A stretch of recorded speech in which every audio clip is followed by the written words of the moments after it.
Good afternoon. Today I will be joined by my friend Derek, aka the First Marshal, and the Mister the Mouth that keeps on going, Max from Legion of Myth.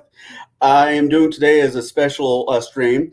Both these guys have served in the military. I want to bring notice that people do have gaming experience and do play RPG games. Why they are in the service, and let's see how it helps them deal with day to day stuff, stresses, dealing with not survival, civilians life, and how it progresses, why they were in and why they're out for communication and community type stuff.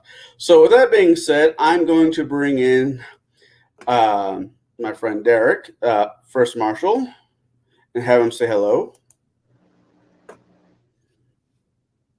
That Hello, greetings. oh, this is going to be fun. All right. So this is Derek. I've known him for a better part of Dude, I think we're approaching 15 years now. 15 years. So I've known. Oh Yeah. God, that means I'm. Oh wow. Yeah, it means we're old. Get over it. No, don't say that. I'm not old. I'm just crusty. Wait, that doesn't sound right I either. think it sounds worse. All right. So now I'm going to bring in the man with the mouth, Minnesota delight. Don't worry, we're all wrong because he's right. Mister Mm. Legion of Myth, Max himself. Well, hey, hello there. It's good, from the Great White North here. We're gonna all get in the car and drive around. Well, I don't know what that all is there, but that's pretty cute language you got. That's interesting. It's good stuff. So we're going to start this fairly, simple. I want then we'll just build up. Now you both served in the military. Derek, what was your what branch and what did you do? I was in the Army for about 8 years, and I did Patriot missile systems operations, so a lot of missiles and radar equipment to defend assets against enemy assault.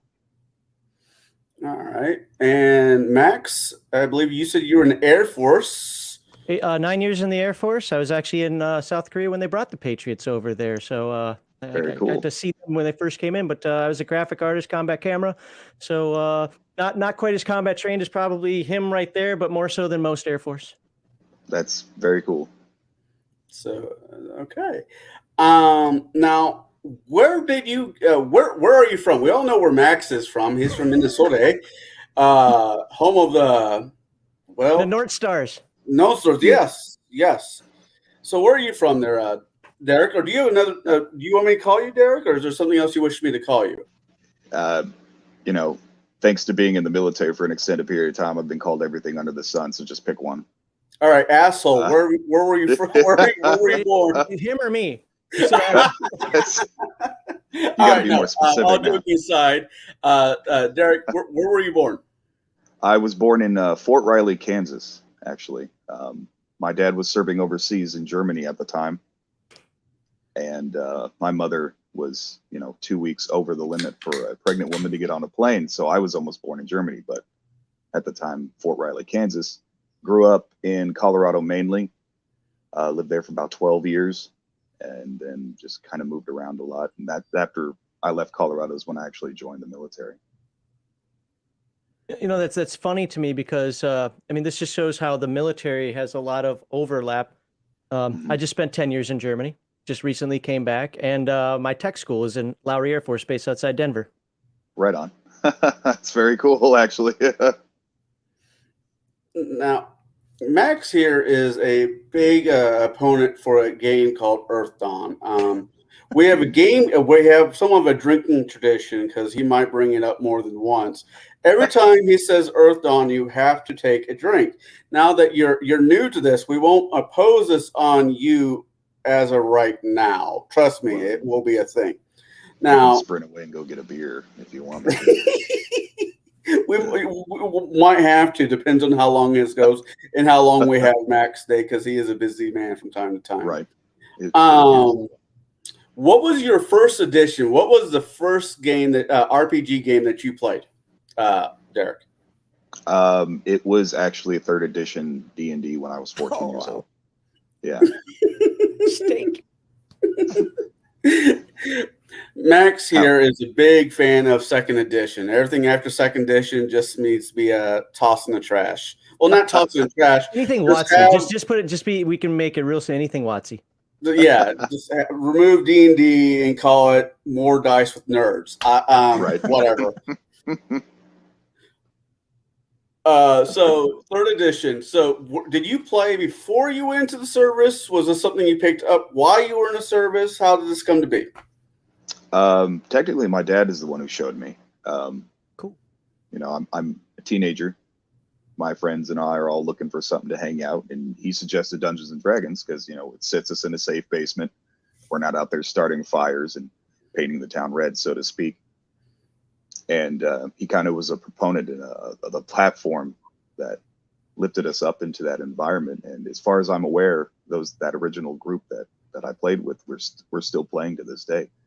So we're looking at this point 23 years for me playing Dungeons and Dragons and Dungeons and Dragons themed tabletop RPGs.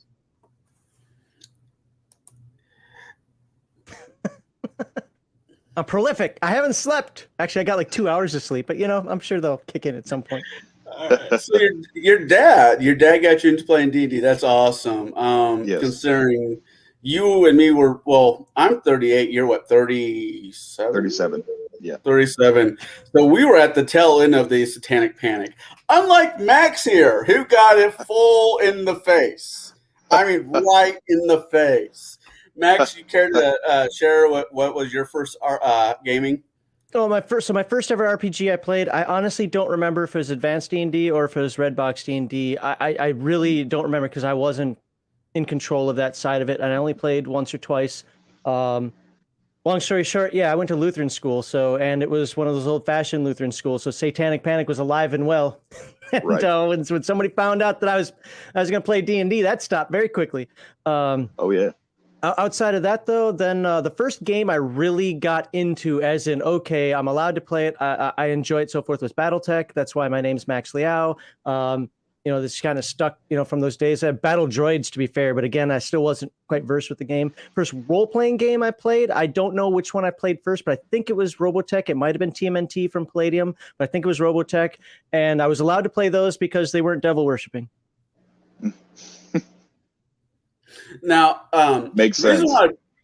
Reason why I bring up the Satanic Panic, other than to make fun of Max, because it's my show. I get to make fun of you, damn it.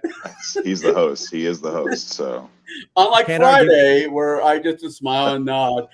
Yes, please let me be on your show some more. Just remember, my Friday streams are 8 hours. Yeah, that's fair. That sounds fun. Yeah, no, 8 hours. I first met Max on a Table Breakers, I think, with Bruce and the Baron, who commented. You'll meet them later on, I'm sure. These are good people. I'd love to have you guys all meet. Good gamers need to hang out with other good gamers. That's kind of the. Oh, vets too. Oh yeah, well, I'm the only non-vet here, so I'm kind of the odd man out. But that's okay. You know why? I bring beer. Well, except for this, you have to go get your own damn beer. That's a buy. That's a buy. Yeah, you can get that. Yes. So with that being said, now Derek's grandfather had a very interesting career. I believe he's still doing the same career. And would you care to share with the rest of us what your grandfather did or does? My grandfather is a Baptist preacher and has been my entire life and longer. I think that's interesting because your dad introduced you to D&D with a Satanic Panic, so forth. Yes. You know, the building up there, it's interesting to me. If I even brought up D&D as a kid, I would have had to go to confession. I would have probably had to go pick out my own Switch. And that's a mind game by itself. And no He-Man, Ninja Turtles, or Bugs Bunny. Okay, now they're crossing lines right there. Right. To take out my Ninja Turtles when I was a kid. No. Nope. I'll go raff on somebody real quick. All right. So you got into the service. You got into the service. Did you play while you were over? While you were? Did you leave stateside, or were you stayed stateside? Where was your MOS? If you can say, if you can't say, I understand. It was a 14 Juliet, so I basically sat in a air conditioned tent in the middle of the desert, looking at computer information that was attached to You could our have been Air defense Force. assets. And well, I've worked with a lot of those guys too, because our motto in the Army for ADA is if it flies, it dies. So be careful. But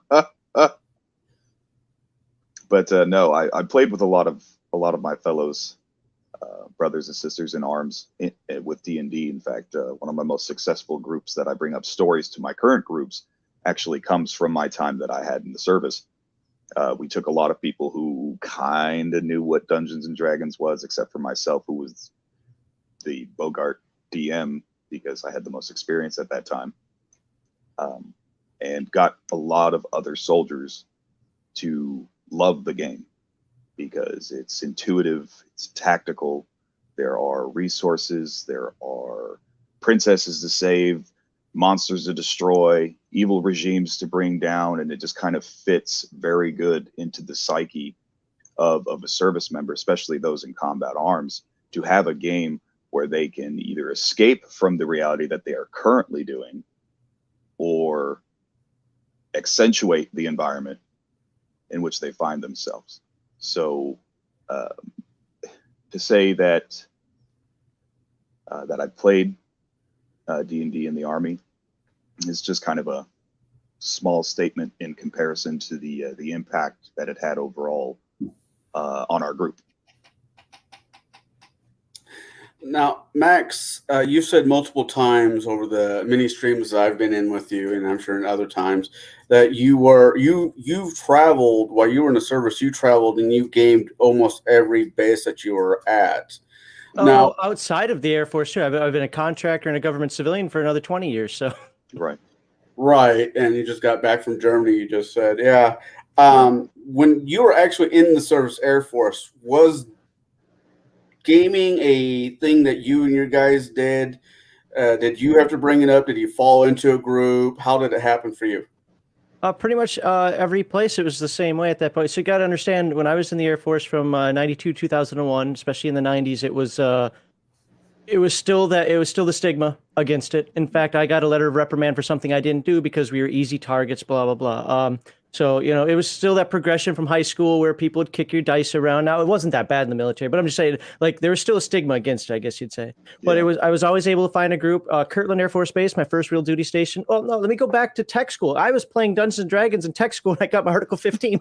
So yeah, we won't talk about that story, but at least not here. But yeah, so I was playing in tech school. Didn't really have the books then because it just didn't. But we all knew the rules so well that we could just rip off each other. My first base, Kirtland Air Force Base, did a bunch of D&D. That's where I was. I told you guys I was playing 6 days. Well, I was running a game 6 days a week and playing on the 7th. Right. So Right. War Games West in Albuquerque. Then now Korea is a time I don't talk about. It's one of the worst gaming. My fault. This guy's fault. Experience that I had when I was at Kunsan. Went to Andrews, met a lot of people you see in Legion met today. We're friends from Andrews Air Force Base. Spent 6 years there, and that's where played a whole, just kept it going. Like, we'd play right out in the open in the day room. Now, I didn't have it all in the open in my dorm rooms. I didn't talk about it at work constantly because, again, there's still that stigma against it. Unlike I should tell you about the people I work with today at some point. Whole different night and day thing. But yeah, so I mean, there was never a time when I wasn't playing. If somebody went TDY, if somebody had to go to Airman Leadership School or something like that, we'd rotate out the DM for a little bit of time, and then when he came back, we went right back in the campaign we were doing. Very cool. Now, when you got out of the service, Derek, Yeah. did you? Okay, when you got out of the service and went back into civilian world, I don't know how this is for vets. I've seen and I've heard things, but being a vet and being a civilian is two different creatures. I don't Absolutely.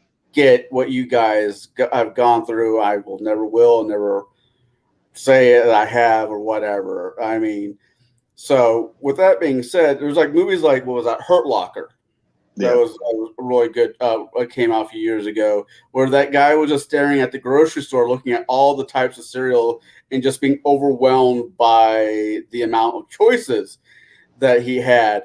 But it just the movie was interesting. But I always wondered how close was that, at least aspects of that, to reality, to how much it was just Hollywood bullshit. But with that being said, you get out of the service and you're now a civilian. Yes. Was gaming the way for you to get back to more of a civilian Mentality. lifestyle, rotation to Okay. just to understand that the people next to you won't understand what you understand? You get where I'm going? I mean, Yeah. I don't know where the right words are here, so I'm trying to scan with Right. words. But So to just reintroduction into the civilian world. There we yeah, go. yeah. Was So gaming? Go for it. I was going to say, is gaming, did that help? Right? Is Yes. that Yeah. what you're Yeah. going That's for? what I was Okay. going for. All Too right. many words. Too many questions. What are you talking about? Uh, the transition period between, doing your active duty or guardship or reserves or whatever that it is for most service members, it can be a little rough. In fact, I can't speak for any other branch, but the Army specifically has courses for your ETS time, which is in-term service, to get you back into the rhythm of being somebody who has to go apply for jobs, make resumes. Um, this is how you pay your bills. Because there's some kids who just went straight from high school, like myself included, who had no idea what the heck that meant. Um, so the transition period is it can be rough for individuals. It was for me, specifically because I wasn't intending to leave the military. It was more along the lines of, "Hey, buddy, you just got hurt, so we're not going to keep you." And that transition, I think, is a little bit more difficult than just a standard ETS transition. But games do help. It didn't turn me back into a civilian by any percentile. In fact, I think it just deepened the soldier characteristics that we garnish through our mottos and our training and our upbringing through that in that professional environment, to just kind of solidify into the core of who I am. I'm always going to be that fighter who took that extra feat because it sounded cool, and then all of a sudden I get to do extra things on my combat turn because yeah. So for me, it's one of those platforms that doesn't necessarily smooth anything over. However, it makes everything talk together. So the sides of me that has anxiety about, oh no, that guy's driving down the road like a psychopath. Is he a car bomber? No, probably not, because I'm in Indianapolis. But he's just a crazy guy. So it lets you drift back and forth. It weighs your options a little bit better because there is a consistent form of information that comes from playing a campaign. Think about the society that you live in. Think about the impact your characters have on said society. Think about the choices your character is going to make. And oh, by the way, combat, because combat, you got to fight the goblin once or twice. But I would say that for me as an individual, no, it didn't actually help so much as it gave me the thing that you miss the most when you leave the service, and that's the camaraderie. That's the brotherhood. That's everybody sitting down and moving towards the same objective, using all skills that they've learned up to this point to complete said objective. So for me, it was more like you're still in the Army, buddy, even if you're not running around in the uniform anymore. I get that. Now, how long were you in Max before? You might have said, and my ADD brain just didn't latch on, but how long were you actually Air Force? 9 years and 1 week. 9 years and 1 week. And when you got out, did you go right into what was the next step after you got out of Air Force? Did you just continue to stay in that world, or did you try? Oh no, you did. You said you did in the past. not customer service, finances. Before that, though, because I was actually doing that while I was trying to get back into the Air Force. First person in the state of Minnesota to be denied reentry into the Air Force after 9/11, because Wow. my eyes. Dude, I got black holes on my head. I mean, I got gravitational lensing going on back here. You can see the books in the center there through my glasses. I mean, but and it's okay. Make fun of me. I'm good with that. No, so when I got out, the first thing I had to do is I had to rebuild a friend circle. Most of my friends were gone. A lot of them hated the fact that I joined the military because before I joined the Air Force, you would never have guessed that I was going to join any military service. Like I was that. I anti-authoritarian. I was hanging around with all the druggies, even though I didn't do the drugs. You couldn't see it in me. I joined the Air Force, and let's be fair, I got Article 15 in tech school. In my first 2 years, my NCO me would have kicked out my airman me. I've said that quite a bit. So I had to grow up. I had a lot of growing up to do, and the Air Force did that for me. So thank you, Air Force. And I wouldn't have made the Marines. Now, as somebody who's worked for the Marines, for the Army, I've seen the services now, and I wouldn't have made it in the Marines, even though that was my second choice. But I had to build a new circle of friends, and luckily, one of my friends from high school, still friends to my day, on my Discord right now. He introduced me to some gamers, and unfortunately, they were playing 3E, but there's nothing I could do about that because 3 had just come out, and but it was great to meet a new circle of friends that, because of recent events, we'll say in the last 4 or 5 years, we're not friends anymore. They disowned me. I did not disown them. But then, so I tried corporate work. I worked as a contractor, but I worked for Wells Fargo and I worked for Delta Dental. But I learned very quickly at Wells Fargo that I hate corporate work. The dog eat dog mentality. I literally had a guy tell me, "Why would I teach you that? That'll work me out of a job." I was like, "Oh, wow." And just the stuff I saw from Delta Dental just did not work for me. So I tried to get back in the Air Force. I had now deceased senator, the only one, Democrat of all things, helped me to try to get back in. But I got stopped at MEPS. MEPS stopped me from getting back into the Air Force because of my eyes, which I was really upset about because it took over a year to get my waiver because I had a bad RE code getting out because I denied retainability to go to a base when I got out of the Air Force. No, it wasn't the bad RE code, but it was one of those like, hold on, we need to take a look at you. Anyway, but I did those jobs. I ended up hating. I hated both those jobs, probably more than anything in my life when it comes to work. Just the mentality, the corporate mentality, did not work for me. There was just something about being with the military, even as a civilian, a contractor, that I don't know. I understand better. That's all I can say it like this. I understand it better. So, but I also learned that there were a lot of things I squandered during my Air Force time. When you have a paycheck the next week and you don't have to worry about anything, you complain when people try to send you to training. And with I don't want to go TDY. I'm always going TDY. Why? Look, the Air Force is a bunch of whiny bastards a lot, and so I had to kind of drop gaming for some professional growth. So I kind of, after around 2003, 2004, while I did still play games, I even went to Gen Con a few times. I was not in it nearly like I was when I was in the military, and that was until about 2016, 2017. That's because I had to straighten up, otherwise I was never going to get paid. I want to piggyback on one other thing, if you're okay with it. One of the things that I'm sorry, Derek? Yes. Mentioned that I thought was well said. And one of the things that I learned as well is, while I don't create characters based on feats or powers and so forth, I don't believe in the min-maxing. What I do love is character, not always by the rules of the game, but by just the character interaction. I love the synergy. And that's one of the things that being in the military teaches you. What are you good at? Continue to do what you're good at. I will cover the things you're not as good at. And I like seeing things like that in role-playing games as well. Oh, yeah. It is definitely one of the things that kept me into the game to its maximum effect in my life right now, is the constant we're in this together mentality. We can't stop the bad guys if we're all fighting, or we all can't work together as a team. Like it's impossible.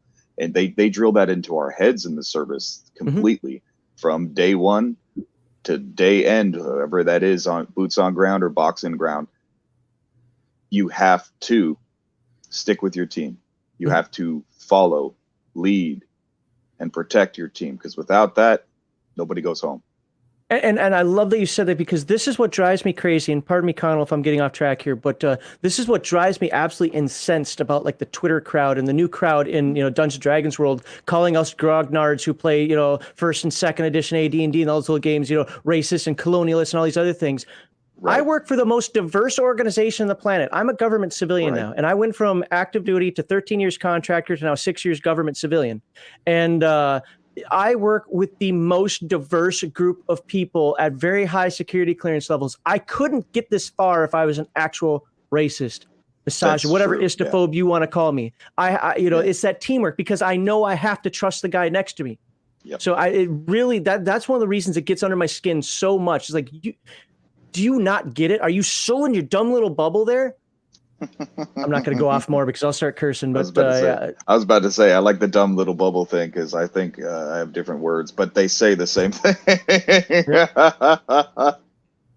That's great, though. All right. No, you're fine. You're absolutely fine, Max. It's not the first time I've ever gone off topic on something you post. So, what's good for the good. I thought it related to what he said because, and I don't know if you can bring up later, but it's one of those things where when you learn that teamwork, and to be fair, the Army has it much better than the Air Force does. And again, I've worked for all the services, including 2 other governmental organizations, or 1 other twice, organization. The Army and the Marines definitely have it better than the Air Force.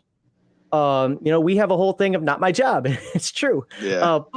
But with that said, as somebody who is also combat trained, who is deployed, and then we're talking in the 90s now, so I didn't do any of the stuff after 9/11, but we had our own deployments. You learned, and especially then, because now they're on this AEF cycle, and I'm not trying to derail too much, but it's a little bit more programmed. Right. Back then, all of a sudden, you get a piece of paper saying, "Congratulations, you're going to Montenegro." What? Yep. You got there, you didn't know anybody, you just had to fit in, and you just had to do your job. That's what you were there for, and I wish everybody could go through that. I'm not talking the war side of it, but that necessity of like, I have to trust you and I'm going to trust you. And that trust is warranted. Yeah. It's trained unity through mutual experience. Absolutely. That entire process, it's hard to describe, really is what it is. There's a lot of phrases and words that are used to accentuate the meanings behind everything about it. But without that actual boots on ground situation, so to speak, you will never know. You will never experience it. You can be playing football. You can be in high school playing football and you can have your team, but that team won't always be as strong as, say, your brothers and sisters in arms, just for the simple fact that there's the threat of death. So I think about as close as what a civilian can get to the military would be sports of some kind, because it is a teamwork mentality. It is, we can't win the game if we don't play together and try to win together. But at that point, it's the difference between winning and survival. So it's that threat of death that looms over our head that makes us just keenly better with our critical strikes there, because +2 keen. Because, gotta say some weird nerd stuff, or else I feel like we're just talking about the military. Well, actually, part of this, I wanted to do this with you, Derek, and I'm glad that Max joined us. And if yes, absolutely, any other vets I know that are watching this right now want to jump in, we can. Sorry, Derek, you're going to be introduced to my new group of people a little bit faster than I probably normally would have anybody. But no, I would. Max is doing this thing, warrior nerds and warrior. It's the warrior. That's just what I call it. It's a team. So I support the Wounded Warrior Project, and I do streams for it, whatnot. I haven't been good about it the last couple of years, but again, a lot of transition in my life. But I'm trying to build it back up again. So I created a team on whatever that website's called, Tiltify or something like that, called Nerds and Warriors. And it's for support of the Wounded Warrior Project, and pretty much any streamer that I know, I have to know you to some degree, but any streamer that I know that wants to join that team, I'll welcome you in. Like I said, we can pool our money and make the donations even bigger for the Wounded Warrior Project. Very cool. I appreciate that. So thank you for that. Mentioned this like maybe a couple streams ago. I don't know when. ADD is a bitch. Yeah, well, that heck being hit in the head too many times. But notes, man, I could write down notes and look down. And it's like, what the fuck did I just write? Anyway, look at that chicken scratch. Is that cursive or is that Hebrew? I don't know. I sneezed.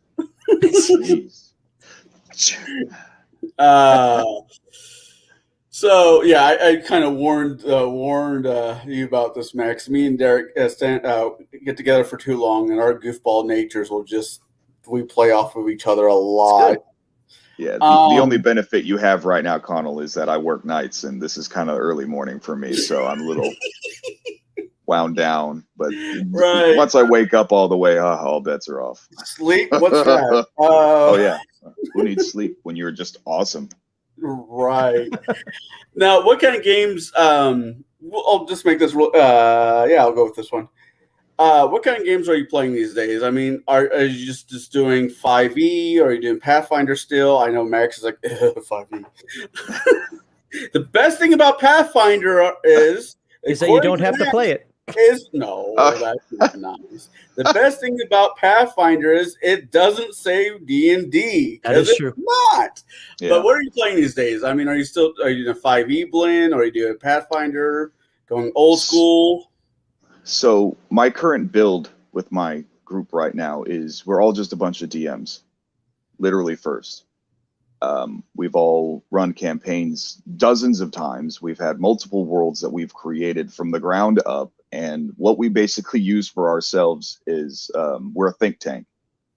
We come up with campaign ideology, we come up with campaign platforms, locations, and we make characters in that environment to push the story along on purpose so that when they go to their other groups of less experienced players, they already have something fleshed out in detail, down to what countries are doing what magical technologies are being applied to the environment, um, as far as building up the deified platform that you need in certain structures to play correct classes and whatnot. So we basically world build the entire time. It doesn't matter the angle we're approaching. It can be a steampunk-esque thing. It can be a pure D&D thing. Heck, just the other day we used Pathfinder to create a Borderlands themed tabletop system, which is working very well. We're hammering out a lot of negativities and dinks in there, but at the same time, it's just for some reason the platform that we're utilizing is just works really good with the idea of the campaign. So we world build. That's it. That's the fun. As I'm a PC. I'm a DM PC at times, and that's basically it. We run the worlds with each other, and it tends to be a little one-sided, a little bit favorable towards the party, of course, but at the same time, the party that we are playing are in-story heroes that will be recognized by other campaigners who play in that environment as well.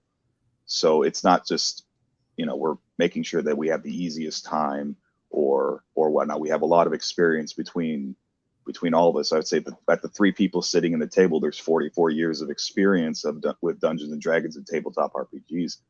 So we know the ins and outs of some of the books. We all love playing with magic. It doesn't matter what class we play. We know how to multi-class. We know how to utilize our subclasses to maximum effect. We don't always play power game, but that generally falls to the hero category, so to speak, that we're trying to have these characters portray. So we tend to amp them up a little bit.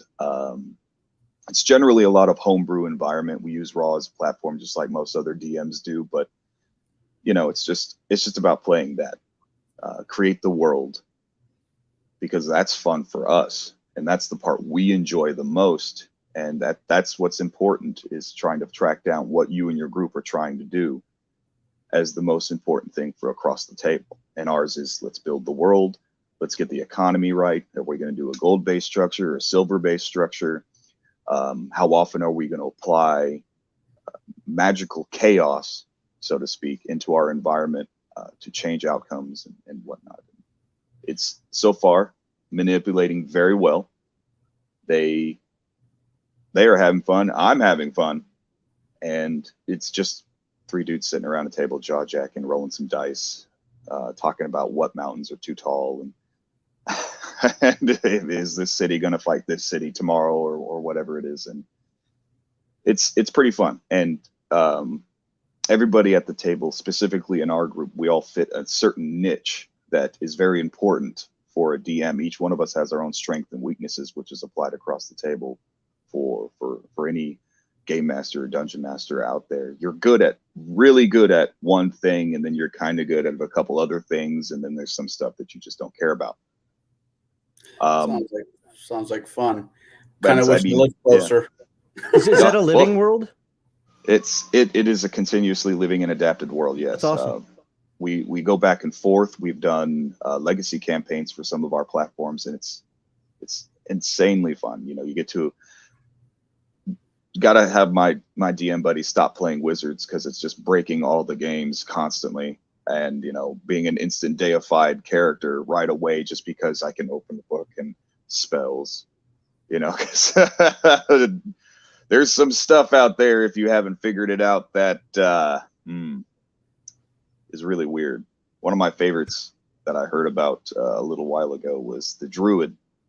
In the 5th edition platform, you have subclasses like you do in Pathfinder, which is fun because it creates different utilitarian options for characters wanting to play a certain way. Just kind of like, here's a platform, there you go, instead of creating one yourself like you would in 2nd edition, because that's my dad had 2nd edition books and I read some of those, and it's really nice to just see how the rules have changed in the streamline effects that they have been constructing for all players since the 70s.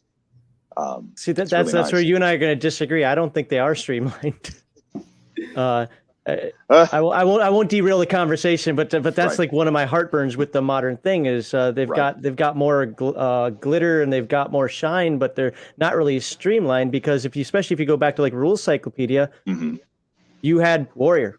And Connell's probably bored of me saying this, so I'm not going to say it here, but you can play infinite types of warriors without having to worry about feats and skills and so forth. You just play, I use spears and I use a sword and board and I ride a horse and I decide to go two-handed weapon without a shirt because I'm crazy and I try, whatever. I mean, you can just come up with these ideas and just play those ideas. We didn't need rules for them. And while I'm inherently not against those rules per se, I just don't think that that's a D&D feel for me, because I thought imagination was more important than builds, which, to be fair, 2nd edition kits, I used to love them. Now I'm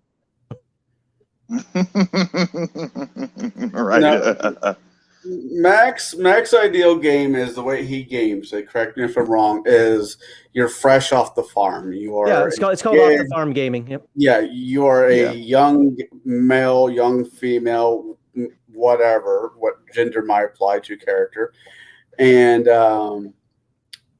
you basically get you learn through experience that way. Where later editions, you are walking out of your house with your stats are beyond a college levels. I mean, 16s. 16s and 15s are way above college, and you get into the 18s. I'm like, I'm a god. I'm just with hit points, but I'm a god. I'm your Hulk Hogan, your Andre the Giant, whatever. So I do appreciate how Max likes his games. I got started in 3.5 era, 3.5, 3.0 era was the same as you, Derek. Yeah. But there is definitely imagination, in my opinion, should be more important than stats. That's kind of where I'm at on things. Now, when you do game, the group of people you game with, do you find yourself, what is the mixture? Do you find yourself with more vets or non-vets when you actually do game? And Max, I'd love to ask you the same question, but we all know right now you don't game. You put up with our shenanigans, and you're trying to write your own system. If I'm correct. Very cool. That's cool. Yeah, which I can't wait to see when it does happen, because I also putting pressure on me. Yeah, I said win. So win. chaotic. But anyway, so what's the blend? Civilians, non-civilians. What do you find yourself gaming with more? Pretty much anyone. Anyone? All right. But I don't have a lot of my brothers and sisters in arms around me anymore, because you move on from that chapter in your life. You still reach out, you still talk to them, through social media and whatnot. Keep in touch while watching everybody's families grow and watch them grow as people as well. But I've got friends from all over this country. all over this world that I've met through my time in service. And unfortunately, not very many of us are next door neighbors. So at this time, I've been spending a lot of times with civilians, and I'm telling you, there's an edge to that. There's an extreme edge to that. Since I worked in a tactical operations center my entire military career, constantly looking at reports, constantly updating battle feeds, squawking on my communications, either satellite or fixed, and just gathering information and intel for my battalion. It's just one of those things. You just learn tactics. You learn tactical communications. You learn how to balance a situation. Like, why would you put all the 249s over here and then only have this over here? Like, you should spread your machine guns around. Don't just group them up, because what happens when an area effect happens on all your machine guns? That's right. We were just talking about that last night. And the cool thing is that civilians appreciate in D&D. I've noticed this. They have appreciated somebody who comes into the table that has a tactical mindset, because I believe wholeheartedly one of the easiest ways to get your character killed is doing something stupid in combat, not working for the betterment of the party. You break your unity of the situation, and you start to shine above the others. It's an easy way to get your character killed. It can completely derail the campaign, the story. You can get the whole party killed at the same time, just not playing your role and your niche to the ways that you're supposed to be. So I get to sit down and talk about, tactics that I learned physically in the military. Like, well, we'll just flank them. What do you mean by flank them? I was like, well, you go here and you go here, and then I'll go over here, and then you go get their attention, and then we'll just smush them. Just like that. Magic. And most games have Harry rules, flank or Harry rules. So all of a sudden you've got bonuses coming your way. Even if the game master isn't smart enough to give it to him himself, they're right there in the book. They're there the whole time. I'm sorry, take bonuses. What do you mean +8 strength because belt of giant strength +8? I'll take that. I'll just start stacking. I'm going to start stacking my numbers so high there's nothing the DM can do to stop us. Well, I mean, there is. But then at the same time, it's like they have the nuke button. They really do. It's right in front of them. It sits right behind the screen. They can just go TPK. Like, they can do it. They can totally hit that button. Won't have a group after that, but hey, it was fun while it lasted. Yeah, we're like, you guys broke my game so bad, so burn your character sheets. I hate you all. Now, I guess I could word this a different way for you, Max. When you do game, when you actually have the opportunity to game, do you find yourself with other vets like yourself, or a mixture, or civilians, or hey, this is my kid brother, can he hang out too? It depends where I am. So obviously in the military there's vets. Nowadays, if I were to play, I have 3 different places I could go to play. 2 of them would be all vets. The other one would be some vets. Jealous. I mean, my entire office, if I wanted to actually play with those weirdos, I mean, my office on Friday, no lie, they play D&D at work during duty hours. Oh, that's great. Because I work for a wargaming institute now. And they see war games as part of training. Well, some of them weren't playing war games properly, apparently. That isn't what Russia would do. Russia would do that, that kind of stuff. So now they're teaching them how to role play so they can go back to the board games and play them properly. But again, awesome. They play games I don't like, and when I listen to them, they're kind of on the, we'll just say the other side of the Air Force has changed, man. I'll just leave it there. No, it just really, when I went back to Minnesota, there are no bases in Minnesota. Nobody there was, caveat, there was one Army sniper who was whacked out of his mind, so I tried not to hang around him. But nobody else was military at all. So, I mean, but that's the thing, and that's what, there we go. He was saying earlier, like, you learn to be a team player. Like, everybody has opinions about me. I get it because of how I present myself, and I'm pretty much, without being as obnoxious, like this in life as well. But when you really talk to me, you really get to know me, just like anybody else in this world. First impressions are a bitch, but I can play a game with anybody as long as you maintain the ideals of what we now call #RPGate. I can play with anybody. Just keep your nonsense out of the game. That's all. Yeah. I'll keep my nonsense out of the game. Let's just play and have fun, roll dice. Or is it I play games of make believe with metal dolls and clickety clack math rocks. I love my Yeah. clickety clacks. Me too. Where's this guy who does? There's a local guy. He will be. He is technically in the same unit that I am in. That you will be joining here soon. This is a whole different weird conversation, Max. Real quick. A lot more nerd going on right now. Yep. Yeah, but I was. His dad is a Marine vet, and he's a big gamer. Jade. I'm talking about Jade, Yeah. and I don't know if his dad ever did RPGs, but God, that guy knows more about old school arcade games than anybody should. I mean, the guy is brilliant in his own way. That and Star Trek, but we'll leave that Look, alone. when I was in Okinawa working for the Marines, Yeah, there were a lot of gamers there. Like I was in 2 different 3-5 parties when I was in Okinawa. wow, that's insane. The thing. Yeah. Sorry. Oh, Go for it. Go for it. We good? We're good. We're done. All right. Good. Okay. It's my turn. All right. No, that's a concept that I heard about a lot actually. In the Patriot field, defense assets, it's all missiles. We can go anywhere in the world. If you got an island, we can put something there to shoot planes and missiles down and stuff. Like we can do that. It's very cool. And Okinawa was actually one of the biggest places that we used to send on yearly rotations for American soldiers and whatnot. And that was the story that they always brought back. I missed my chance to go because I decided to go to Fort Hood and be the first stand-up Patriot Battalion in Fort Hood history. So I got into history books instead of going to Japan and buying samurai armor and katana like I really wanted to. So I chose history books over my own life, and I think that's a quality of a veteran as well. But that was the constant story. They come back like, oh, dude, sometimes we couldn't leave post. That makes sense because you're in a foreign country. Something might happen that would prevent you from leaving outside the gate. Usually the stay Marines. in there. Typically it's a submarine got in a fight over a drinky girl or something like that, and then boom, that's the end of it. So everybody's got to stay on post for the next couple weeks.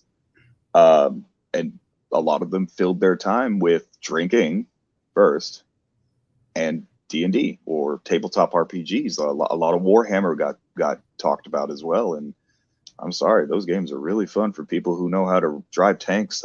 I swear, just drive some tanks and shoot some guns. But now you're an orc driving a tank, Orcs. and it makes it all that much better. Yeah, I played Space Orcs, so we got Space Orcs. They're just brutal dudes.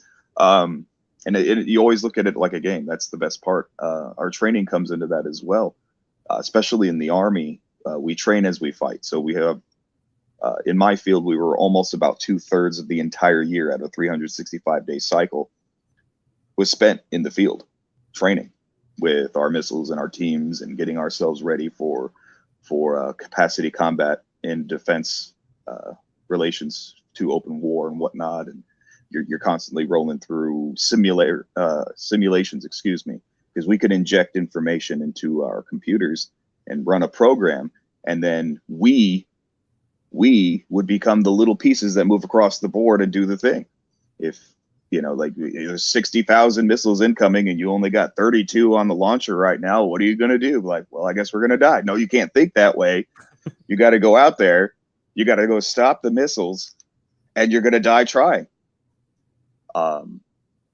So there's a lot of war games, and it's really fun, pretending to be a casualty and happen to be affected by somebody with medic training, flailing dudes on the ground, screaming for their mother. Some of my best times were handed that card and said, "This is what you got." Like, and I would ham those things up. Oh, forever. You would go limp noodle in people's arms, especially if they you got mad at them or something, or they pissed you off recently. They're like, all right, fine, you're gonna have to casually collect me over to that spot that's 300 meters away. So guess what?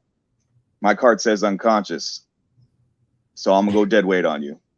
I had one saying that I was hallucinating and whatnot, so I was laying in the middle of the road in my mop gear going, "Mama, I see you, Mama!" And the guys who are in transportation squadron who are guarding their building, "You shut up, dude! We're laughing too hard. We can't figure out what we're supposed to do. And I can't breathe, man. I can't breathe." Like, trying to take the mask off. I was tied up one time. The cops tied me up one time, but they separated me separately from some of the other people. So I got up and like, I'm running. The dude drilled me out. That's so great. Oh my gosh. You can't, you can describe They're almost supposed the to train, military. right? Yeah. I want them to train against something that's weird. Now, I would sometimes get yelled at for being a little obnoxious. I had one where it's like, they made me take my gas mask off in Korea. And I said, I'm not taking my gas mask off for anybody. So I got a card. The guy got pissed. So he gave me a card. It says, you hate the war. You need to go out and protest the war in alarm black. I was like, okay. So I went out there. I was like, fuck you. I was doing all like two captains and so forth. I'm a senior airman, or I was A1C at the time. So E3 at this time. Hey, airman, what are you doing? Get your mask up. Fuck you, sir. This war sucks. You know, and I'm serious, I thought people were going to jack me up. But when I had the card, I was like, no. Sorry. So he's got it. I'm following orders here. Leave me alone. Yep. I love those times. They learn though. Some people would actually, like my supervisor would be like, don't give him a card. Don't give him a card. Don't do it. He needs to participate in the training, not be a training element. No, they sound amazing. They absolutely sound amazing. It's so much fun, dude. It's like you get the concept I was about to drive forward is like, think about this. Every time you're out there training, it is literally just a big grab ass party. Mm-hmm. The entire time. So it doesn't matter if you're trying to do hand-to-hand combat training. It doesn't matter if you're trying to learn how to dig a foxhole. There is just this consistent mess with you or fuck with you mentality that is just everywhere around you, to include times where they shouldn't be. And that's the chaos element that they allow to exist in their training environment. They like their control. Trust me, they like keeping it contained. We like checking the boxes and making sure this soldier went through and word specialist so-and-so go, because, you know, he's got to run the lane now. They like that stuff, but they generally just want the troops to go out there, do the thing, have fun, because the next time they do it, there could be real blood, real screaming, real death. Well, they like to mix it up too. Like the Marines used to say Semper Gumby. And I think that's but I think it's indicative. Like you're going to focus on this. You're going to think it's going this way, but all of a sudden, oops, monkey wrench thrown in there. And I mean, because what's going to happen in real war? Oh, it's never going to go down a checklist. There was a quote from Mike Tyson that said, "Every boxer has a plan until you get hit in the face for the first time." Oh, that's back to Patton, where it's like, you know, no plan survives first contact with the enemy. I mean, I think it was Patton that said that. Contingencies. So it's these just a constant overlapping effect of what can we do next. Mm-hmm. That's fair.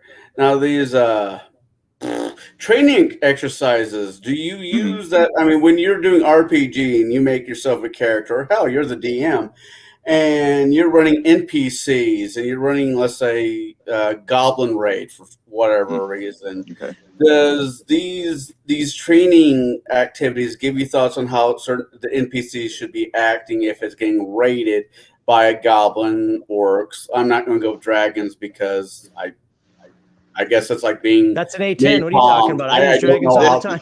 That's like being napalmed. I don't know. I mean, what else to describe that as? Oh my God, being napalmed. But... Or a hind. I'm sorry. When I think military vessels that could be a dragon, I think of a hind. Yep. The dude's got armor. I know, because you have to learn how to shoot them down in the missile defense environment. That I could shoot that guy with 5 Stinger missiles and he could still be flying. Like, that's disgusting. It's a flying tank. That's your dragon. Yep. Your dragon's right there. And the A10, I also believe that one too, just because it's a gun with wings. And that it screams dragon. So anything like that, you got to think about. That's our dragons, and laying on your back with your machine gun and shooting them as they go over. It makes you feel like a badass. But part of the answer to your question, Connell, right there, and I don't know if you finished it, but is the fact that I like to use creatures as intended, not just as XP. Like, oh, there's 6 goblins out there. They got 5 hit points. Kill it. No.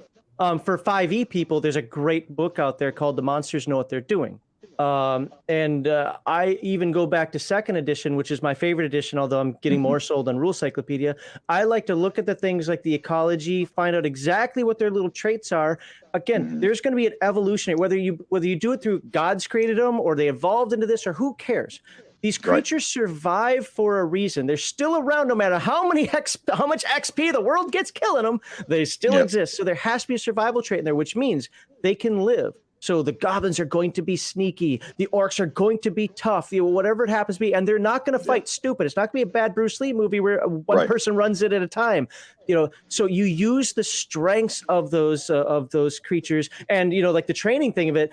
Absolutely, because when you go through these training exercises and they throw all these different conditions at you, and you're like, "Where did this come from? How would this ever happen?" Shut up and play. It helps you think outside the box on both sides of it as a group for the party member, but as the DM to use the creatures. Like, man, I've never seen 6 goblins be so tough in my life. They only have 5 hit points and they almost TPK'd us at 3rd level. Yeah, because I was actually using them as sneaky little jerks. Right. Kobolds, they love slings. They love tanglefoot bags. They use them on a situational basis. And the situation is whenever they run across a party, you got to say, if you really want to mess with your characters, just bring 1,000 guys, 1,000 level 1 people with each a bow, and just twang every round until your party is dead. There's options out there. Like there's so many warfield technologies and tactics that can be applied through the combat statistics, as well as the information that the books give us about the individual creatures and monsters and characters and humanoids themselves, that you should be utilizing modern military tactics, or at least think about them, because if you don't, you're going to get blindsided by your DM, by your encounter. It's just going to take you off the board.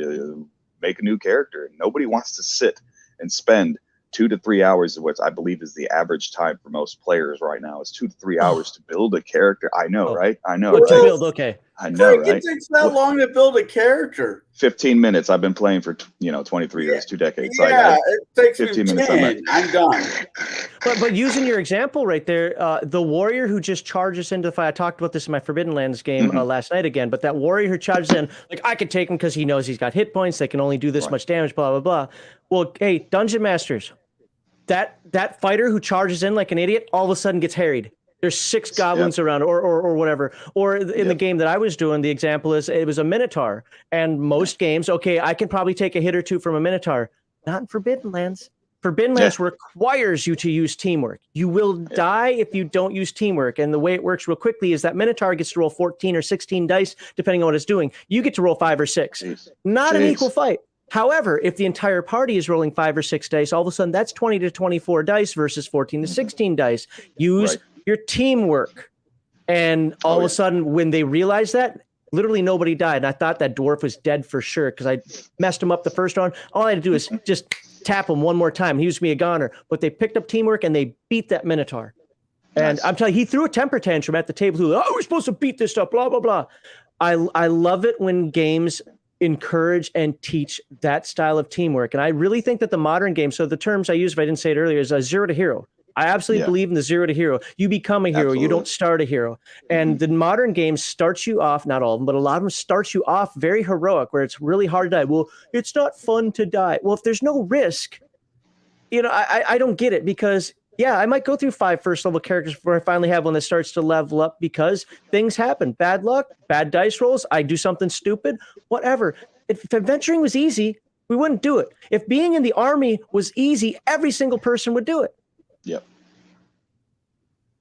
It is that difficulty challenge, and it's really cool to explain. And I've used that talking point to explain to some of my younger players. I'm like, so your character's backstory, talking about their backstory brings that straight to the table as well. Like, your character wants to find who killed their parents, right? Yeah, that's what they're gonna do. So if you're gonna go out there and flinch in combat, you're never gonna find your parents' killers. You're never gonna complete the agendas that you've set for this character to, quote unquote, because there's no such thing as winning D&D, quote unquote, win the campaign. You gotta offer.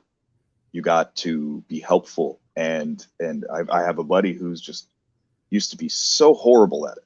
Absolutely. I would turn to him and go, dude, more D&D, less Naruto. Calm down. And and couldn't get it through his head. He's constantly thinking of some other type of, genre, anime, Marvel, or something like that. Like And there are games for that. You can make parallels. Yes, you can make parallels, but they shouldn't be broad parallels. They need to be as concise as possible so that you're not trying to overarch the actual theme or source of the game for your whatever your platform or campaign you're playing.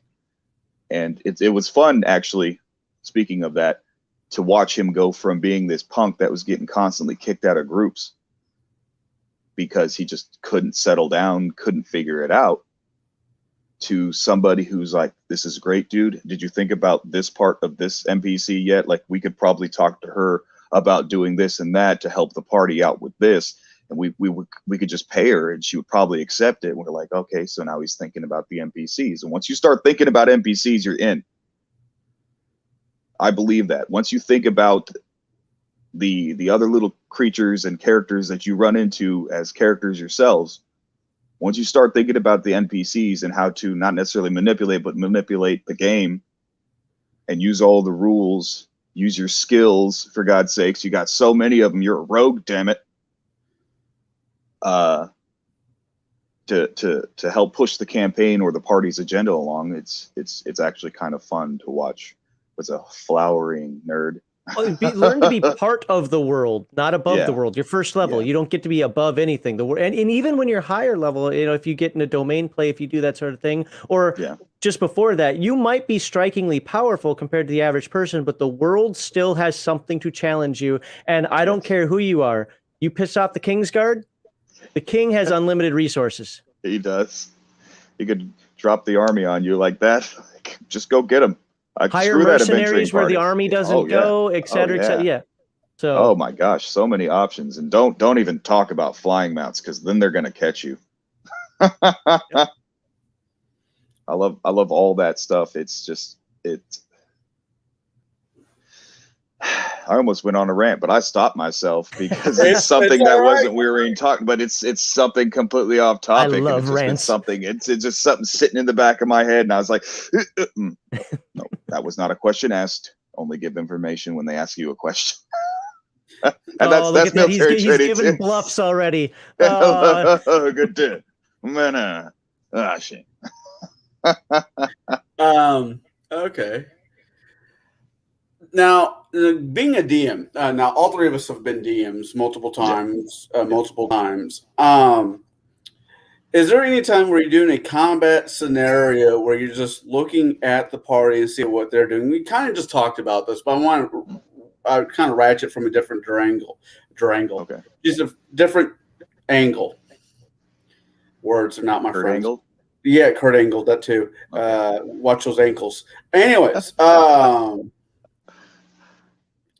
where your PCs are fighting a horde of orcs, and you're thinking to yourself, if I shift them this way and if I shift that way, I can do a pincher, or I could do this, or I could do all these other tactics you learned while you were in the service. Now, do you have to stop yourselves from doing that, or you just say, "Fuck it, these guys have it coming"? Do you outmaneuver them on purpose, or if it just naturally happens, you just go with it? So as a DM, when I'm doing an encounter, it's not so much about the total number of enemies. It's about what the hell the party's doing. Right. So my enemy or their enemy, my NPCs are going to react to what they're doing. So if the party decides that they're going to group up, get nice and tight, and get in that AOE cluster, oh, you better believe I'm going to Zerg Grenade rush. Time. I'm just going to get in there. I'm going to do something. I'm going to have let's say I have 30 enemies and it's a 4 or 5 man party. I'm going to take the 2 casters that are probably in the back, one damage, one heals, and they're just going to start doing stuff while the other 8 archers are just going to bombard them. And then the rest of the enemies are just going to bum rush them. If you decide that you're going to split up, guess what? I might even do the exact same thing. But, as the party moves around the map, they find cover, especially if you have like boxes or carts or houses and stuff like that in the way. They start doing that. You have to open it up. You have to say, well, if there's 30 bad guys and the party shoots down an aisle or an alley and they disappear into the throng of houses and shacks in this little village, then you got to make the bad guys basically do the same. Because if the bad guys are there, or bad guys, quote, bad guys, enemies, the encounter force is there to cause harm to the party, they're going to search for them. They're going to look for them. They're not going to rove around exactly as a big throng of mess you up anymore. They're going to break out into smaller groups, and they're going to search house to house. Why? Because that's what you're going to do.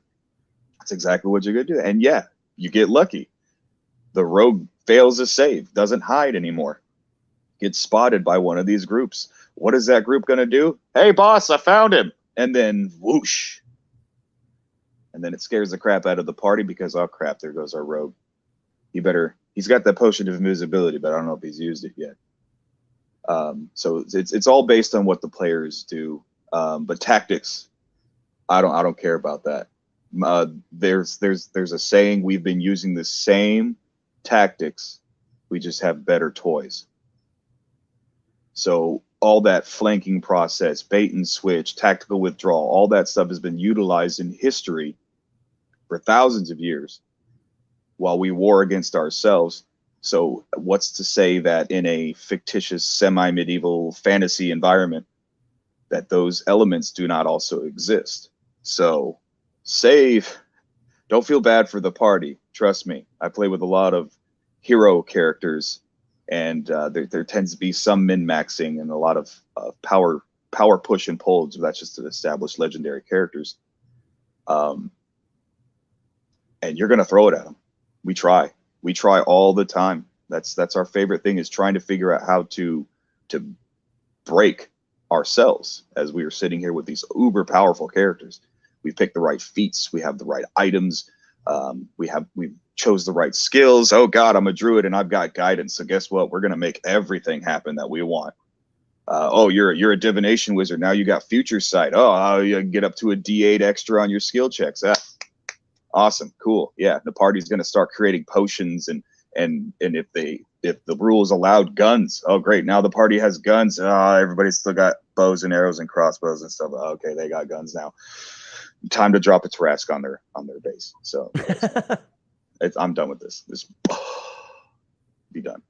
But modern tactics still apply into our scenario. They're fun, and it makes your players think. And like I said, I'm a true believer in, if the easiest place for your character to die is combat. You can do all the out of character stuff. You can talk smack to the king, and he can throw you in a dungeon and set you for summary execution later. Or you can keep your mouth shut, get the intel you need, go out, save the princess, level up, and continue the story.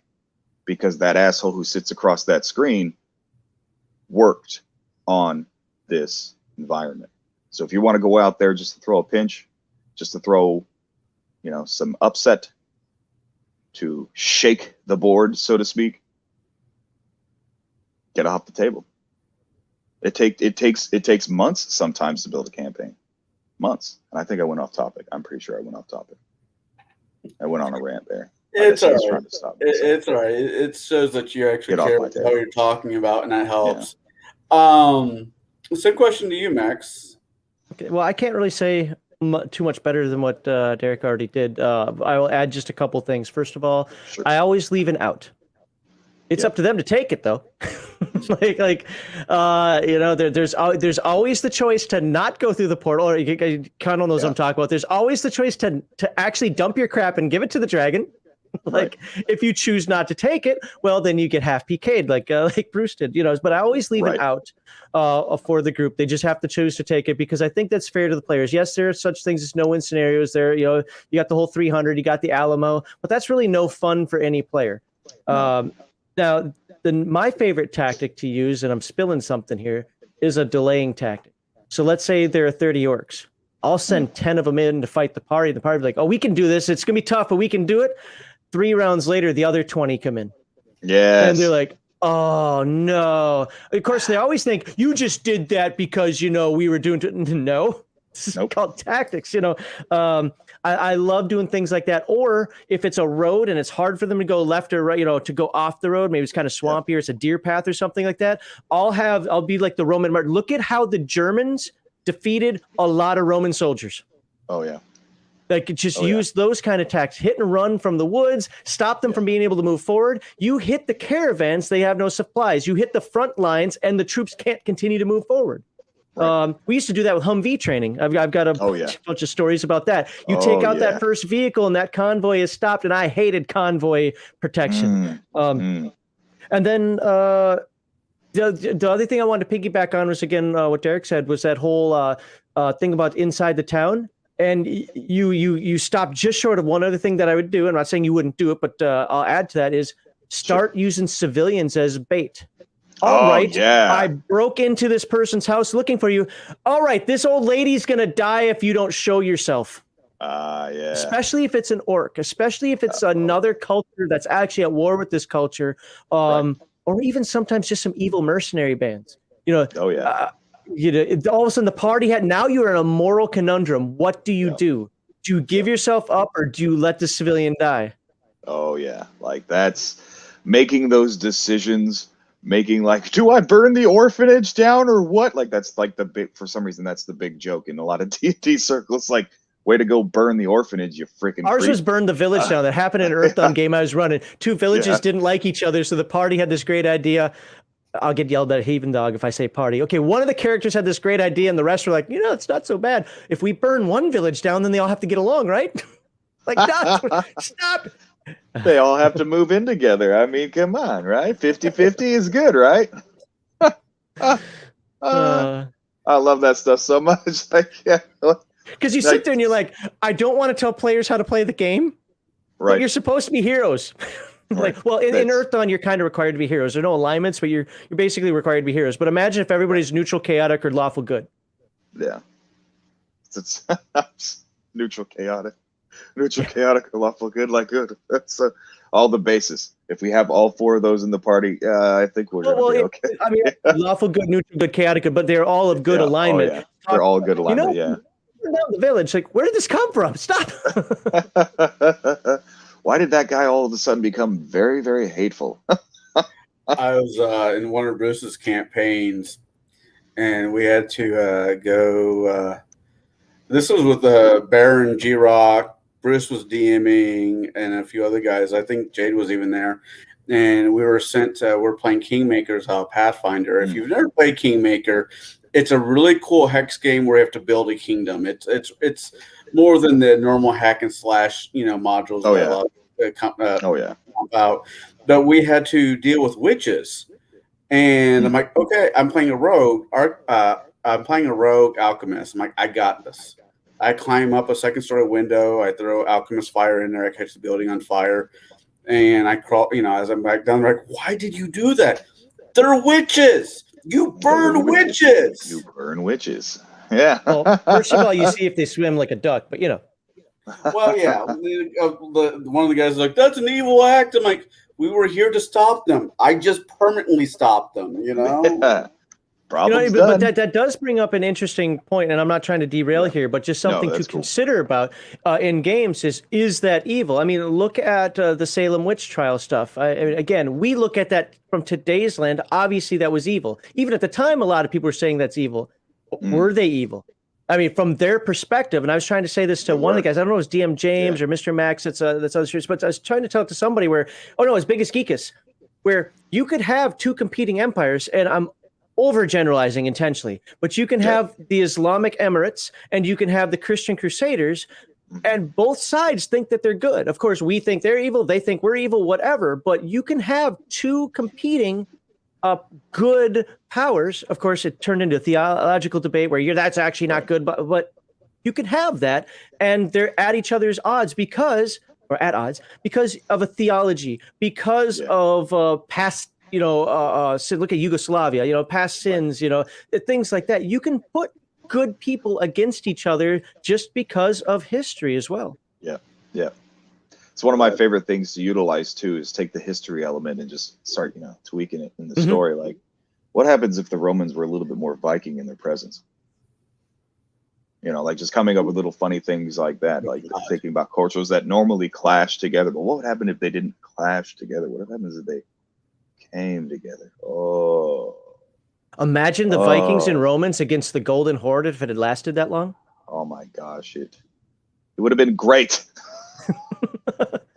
We'd be singing battle songs today. Right. Well, that would have been World War One. World War Right. Two would have been in 1914, and World War Three would have been in 1939. Right. Like it would have been completely funny, but oh, I meant to say funny, and that's not. I got you. Yeah, it's humorous to think how that situation could apply, and I love all that kind of stuff. It's actually in creating your platforms, you take ideas from history, you write what you know. It's what writers do. So the more information that you have about historical situations, current situations, or even, and I like to say military situations, the better you can flesh out a good environment for your players. It's just learn something. Can't be a fact agree checker. more. Yeah, Like anything grounded in reality, but then tweaked for your game, it gives them something to grab onto. They can recognize it in the world, whether it's ancient world, even if it's just myth, you know. But it's something that they can grab onto and hold, and then you tweak it to make it more fantastic, make it more tailored to your world. That is the and now that's verboten. Nowadays, that's considered some sort of appropriation or colonialism or whatever term they want to throw out this week. But that's what makes, like you said, that's what makes the best stories. That's how you do it. You need to give them something to hold on to and then go from there. Right. Like you got to forget, you can't forget that your party is not a roving social justice warrior group. The party has its own agenda, and it might not match up to whatever country or your government that you're working for or whatever it is. It's the party is the party. Mm-hmm. And if you want to go out there, be SJW the entire time while you're playing, then if everybody's not agreeing to that, it's not going to be fun. It's Even like, if you okay, really- I'm a barbarian. I'm here. I'm 8 levels in barbarian and 1 level in bard. I'm a singing sword swinging ding dong. Just let me do that. That's all I want to do. That's all I want to do. I don't want to save the orphanage. I want to giggle while the rogue burns it down. Well, I think as a DM, if your entire group decides that they're going to be SJWs, is the DM's prerogative just to nuke the table, move to another place to game at. You don't have to do that though. You can say, again, the Kingsguard can go after you because you're upsetting the natural order of things. The religion of the area can come after you. The farmers can go after you, shutting their doors because you're weird and not selling you normal everyday common items that you need to get from here to the next city. There are a lot of things you can do because people, especially remember, this is Middle Ages time frame. We might try to make it modern world. People are very superstitious. People are very, don't upset the natural order of things, even if that natural order doesn't make sense. Yeah, did you see that guy? He snapped his fingers and fire shot out of it. I don't want anything to do with that guy. He quote unquote works for the devils and demons on the. Did you see that monstrosity with the pointed ears and the lizard eyes? He's obviously a demon. Oh yeah. It's that entire realistic concept is so fun to play. The realism angle is always fun to play. Fantasy is great. A lot of us soldiers we use the game as an escape in the first place. Either, like I said before, we either use it to accentuate our lives or escape from them. And generally it's like, I would say about 85-90% of the time it's we're gonna get out of the field. Yeah, like we're not gonna be covered in BDUs anymore, or in oil and whatever it else is, dirt and grime on our bodies. We're gonna go to a very clean city. We're gonna go sit in a very nice tavern, and we're gonna go pick up some bounty missions because there's a lot of bandits out there. They need a good spanking. So you're gonna do something completely. That's odd. I mean, play whatever character you want. Blue magic exists. I've seen the book.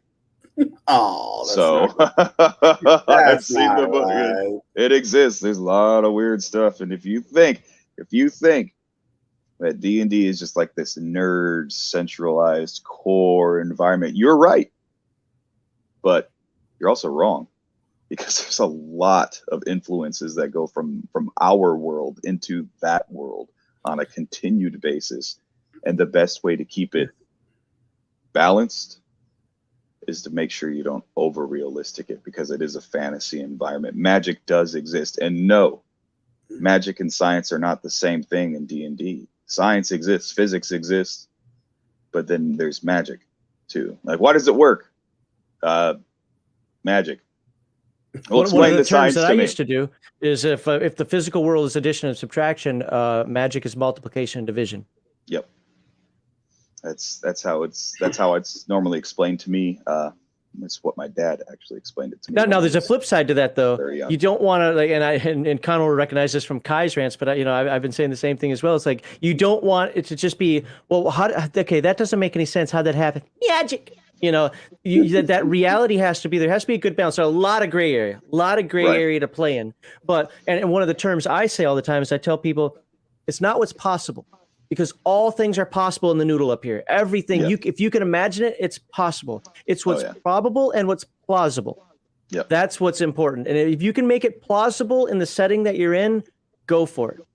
Right. And there's a lot of physical examples of that, even in the books, when they talk about specific campaign settings and whatnot. Like, well, how did this portal to the elemental plane of fire show up? Well, those 6 fire mages over there just GY, and then there's a portal.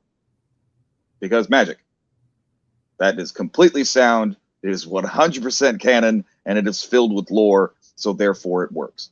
And it's just something simple. It's like, yeah, you got a cult of so-and-so, the cult of Zuckmoy out there running around and just stealing babies and eating the elderly, and just a lot of weird stuff going on. Well, why are they doing it? I was like, oh, because Zuckmoy told them. How'd they tell him? Magic. Like, how though? He sent a message. That's right. I mean, you exactly good examples there, because one is you haven't crossed any lines because they're just doing a ritual or a spell to make things happen. The other one, you're trying to change a game, we'll say, and you have no rational thought for it. You're just like, magic. It's magic. There have to be some rules even to magic. Yeah. Oh, absolutely. But at the same time, you can use magic to do science. Mm-hmm. And that's what's great about it. Is one of my favorite things is to always spur the characters on, or the players on, say, hey, yeah, no, just because gunpowder doesn't exist, you got your alchemist over here, and then you have your geology guy over here, or whatever he's a gem cutter and stuff like that. The two of you guys get together, and you could probably make some form of magical gunpowder. It's not going to work like a gun. It's not going to work like a cannon, but it can work in a pinch. It's foosh, 2d6 damage. Okay, cool. Nice. That's what it does. Just burst of fire. That's really cool. Awesome. And it's just a little powder, and you had your torch, and you threw it at the torch, and then poof, magic powder, real fire, foosh, bigger fire. It's totally plausible within the structures of D&D, and it's right in that alley that most players forget about. Pick your skills. Alchemy takes too much time. I mean, yeah, it does. But that's where the streamlined process of today's modern D&Ds is about. It's like, oh, it's supposed to take like a day for you to do this. Okay, so in a 24-hour period, I've constructed this entire mechanical monstrosity because it says so in the game. Like, it's breathing fire, and it's got negative energy lasers, and yes, I made a Gundam because it's a Gundam. And I like giant metal rocking robots of destruction and power. It's so much fun. But yeah, there's a lot of, yeah, I mean, well, yes. Okay. So always build your world, and in it, fill it with wonders and extravagancies and surprise, shock, awe, doom, gloom, all of it. It's supposed to be an entire world in and of itself. We can't just treat it in a black and white. It's supposed to grab your emotions. It's supposed to make you feel things, makes you feel highs and lows. Oh, absolutely. Go on and write a story and make your players cry at the table. Yes. Yeah. Boblin the Goblin is now dead, and there's nothing you can do to bring him back. Oh, we're all crying now because of the way he died. He was completely eviscerated because nobody went back for him because they thought he was okay. No. He got eaten by a bunch of giant rats. Yeah. Sorry. No, that's right. Not the way I want to go. No way. Now, speaking of realism, have you because of your military service and whatnot, has there been any campaigns that you've started to go into, and it's just too much? It's too like I'm trying to think of aliens versus the Marines, or I'm Hmm. out of the fantasy, but more RPG, but more military-ish campaigns. That Yeah. yeah, there's aliens, but there's not magic. Hmm. Has there been any of those where we don't fight aliens in real life? I do realize this, but enemy combatants are Seems still. too real. You mean seems too real?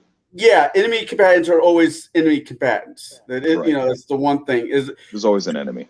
yeah, where the situation becomes just too much, Hmm. too real to what you've gone with, where you had to walk away. Have you ran into that? Have you been lucky enough where that hasn't been an issue, or am I just off the mark? Max will probably agree with me on this, but I don't know. I don't know you that well, but it's the more real, the more therapeutic. To be honest, when when you experience it in your life, PTSD is a real thing. And as they show you that the spectrum is increasing as far as what the symptoms are and everything like that that go into that type of psychological environment. A lot of the red flags, the big red flags, are over on the soldier side or the military side. Most of the big ones get charged from that, which is why most people think that soldiers think they're the only ones that get PTSD. It was like actually they're the only ones that get this kind of PTSD because this is all the stuff that they have to deal with. And yes, you get PTSD from a car crash. Yes, you can survive a house fire and get PTSD that way. Fire scares the crap out of you now. Um, but through the concept of D&D, you can explore those options from your past and sort of repair it. So say the scenario, this has actually happened to a friend of mine that we played with. I won't mention his name.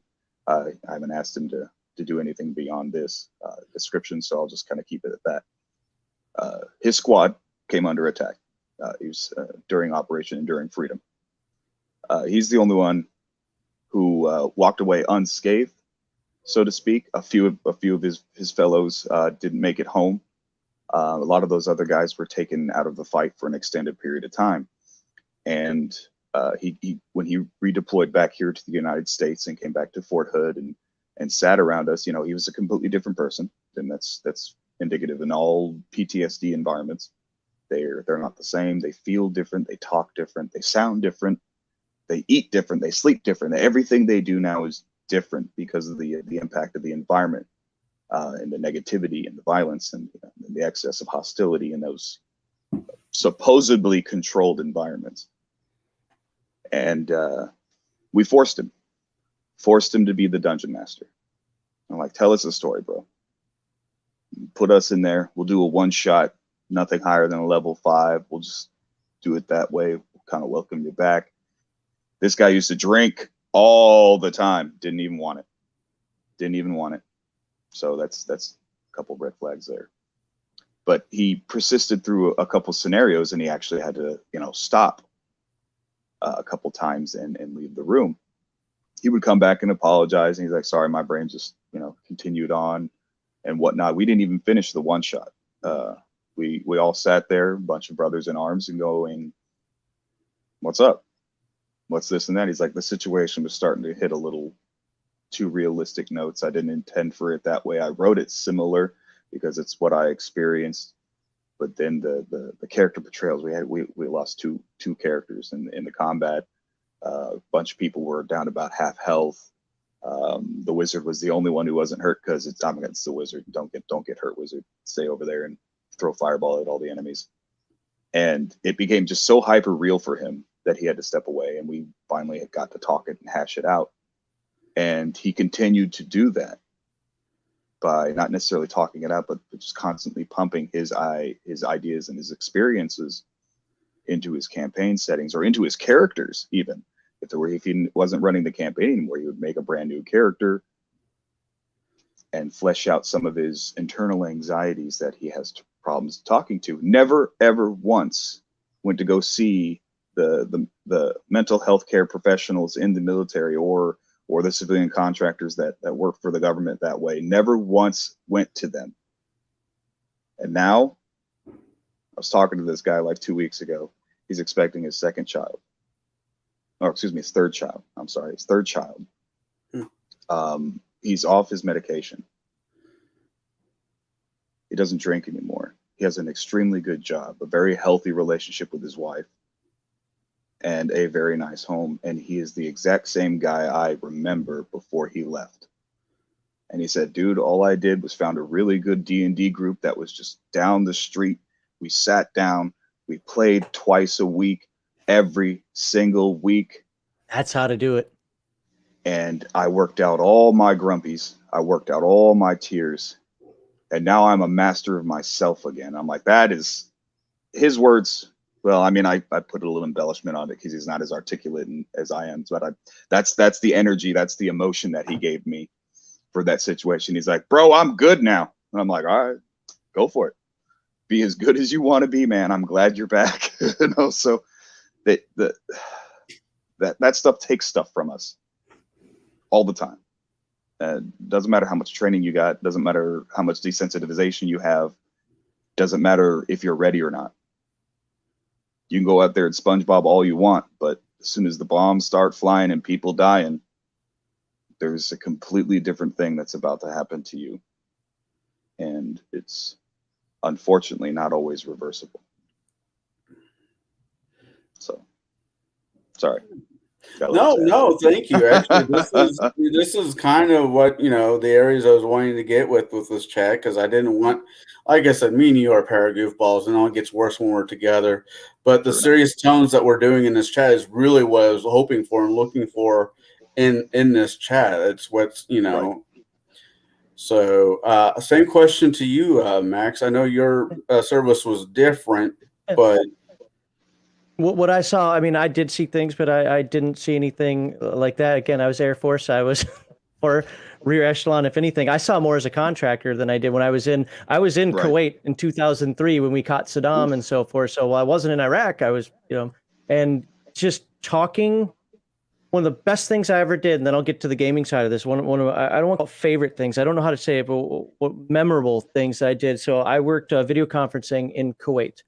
And when the people would come back from Iraq, they'd get a 15-minute morale call to their family back home. And I would leave the conference room, say, you got 15 minutes, I'll knock on here. I don't care what you talk about, clean up any messes, I'm out. But the fact that the thanks that they gave, because literally 24 hours ago, I mean, shot at, bombs blowing up, you could see some of them with fresh scars, things like that. And so for me, I didn't care about sitting in the conferences that very rarely, but occasionally included people like Donald Rumsfeld. I didn't care about sitting in the conferences that Colonel Brown, who is the commander of Camp Doha, was in comparison to the fact that, now I'm going to be working 36 hours straight because as soon as the day is over, the morale calls come in.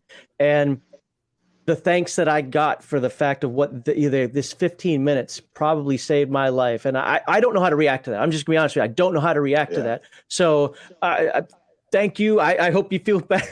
like it's just, I laugh it off now, but it's just know that on the inside, I'm not laughing. It's just, again, I'm not good at reacting to that. And I'm going to segue that into, I'm probably a little more callous than Derek. And again, it's life experiences in the fact that, I absolutely do believe PTSD is real. I worked with a guy. Matter of fact, if you look up, do a Google search on my former office that I worked in for 10 years, you're not going to see that I ran it. You're not going to see that it was upgraded. You're not going to see that I worked for some of the most important people in the Air Force in Europe and so forth. You're going to see him getting his Purple Heart, my contractor, which, to be fair, good. So he was in Afghanistan. Again, it's like you, I'm not going to mention names and so forth, but he saw some things. He was definitely going through some stuff himself. Absolutely believe in PTSD, but I'm sorry, when it comes to civilian world, somebody, stepped over a curb or daddy yelled at him, in school. I'm not going to give you PTSD on that one. I'm just, I can't do that. But now to piggyback on that. So to me, D&D is not therapy in any way, shape or form. Caveat, it is therapeutic. And that's the difference. And I get really annoyed that for people who actually think of D&D, and I'm not saying, by the way, 100% not saying Derek said this. I'm actually talking about the other weirdos out there who treat like D&D is there to solve all their problems. The problems, yeah. Right. That's not how it works. But it absolutely. Now, I don't believe that I have PTSD or anything like that, but I will tell you, as a child, I did not have a happy childhood. I think Connell may have heard of some of this, on the streams. There were things that happened in my life, and D&D was absolutely the escape I needed to help me be a social person, to learn that there are other people in the world around me, not just that team player before I joined the Air Force, but just to like, you know what? I'm so pissed off right now. I could put a pipe bomb in somebody's mailbox, or I could roll D20 and kill an orc. Those are actually things that were done, by the way. Talk to my friend Gonzar. So D&D absolutely helped through that. Not its purpose, I get that, but it can help through that. And the other thing that I want to say, because I think he makes some very great points that I don't need to talk forever on, which is unusual. But I run very visceral games. Yeah. This is the way I try to tell it to people, because this was the best. There might even be better examples now, but it worked for me. Ever see the beginning scene in Braveheart where the kid goes into the meat locker and sees? If that is how I'm going to run my games, I'm going to explain that to you. And I do that because I want you to know that war is horrible. And I do some other things in there. I want evil to be seen as evil. If you decide you're going to go into a bar or a tavern or inn, and people are like, hey, leave your weapons outside. Here's your tag, here's your number, whatever. You're not taking my weapon from me. Or let's vice versa. It's kind of a more mercenary, you're down by the dock, so everybody's got daggers on them and so forth. And you pull it out. They don't see it as like, what? I'm pulling out my dagger. Imagine sitting in a tavern right now, going to the pub, and you pull out your 35. Oh my God, 35, 45. But you pull out your 45. What did you just do? How are people going to react? Yep. That's what it's like to do that. So I try to throw things out there like that. Outside that, I absolutely don't want to take away from anything that Derek said there. So I'm going to leave it at that for this point. There are just other things you can do or you can add to this that gets that across. I don't run game for kids intentionally. No, I'm not playing for my children. I'm playing for me. I want to go have fun. I want to take this divination wizard and this circle of the moon druid and this, the zealot barbarian and oath of vengeance paladin, and we're just going to go have some fun. That's what we're going to do. We're going to go out there, going to break some bad guys off, and we're going to be good at it, So he said paladin, Max. It's your stream, dude. I'm not gonna. I'm just talking about classes. I mean, no, you better not be a gnome paladin. That's all I'm saying. That doesn't even sound. That left a bad You're my new taste best in friend, my mouth. especially since you play 3-0. Or 3-5. You're my new best friend. Oh yeah. How are you gonna smite me? You're like this tall. I was joking around with Kai. You'll meet him at some point. He's also on the Table Breakers cast that me, Bruce, Baron, Shadow and Sun, and Jay do. And I was joking around with Kai, and he's just, we're just joking around. I'm like, you watch, and Bruce is like, you could run a 5e game for SJWs. I'm like, if you do, I'll be a paladin barbarian gnome. And all I get was ... I hate you guys. I hate you guys a lot. I'm gonna rage and smite, but I'm only 2 feet tall. Dang! Ow! I'm gonna hate your ankles so hard. Well, name him Kneecapper, and that was actually the name of all my gnomes in EverQuest was Kneecapper. Now, outside of tabletop RPG, is there any other hobbies? I know I told you that we'll most likely get into Dag here in Belgarth, but if you're willing to do this again with me, there'll be a part 2 to this chat. Absolutely, bring more guys in here too. I will, I will have as many people in here that are vets and willing to do this, because I think this is, I'm having a good time. I hope you guys are having a good time as well. Absolutely blessed. Is there any other RPGing that you do other than D&D? I mean, there's like computer games. Of course, there's Dagger, but I don't want to. I was about to say. He's like, I was about to say, don't touch the LARP button just yet. Yeah, the LARP button. Weirdos. I might have to step out for that one. Oh my God. What? Everybody's played White Wolf. I LARPed one time in White Wolf, and after I was done, I wanted to run them all over with my car.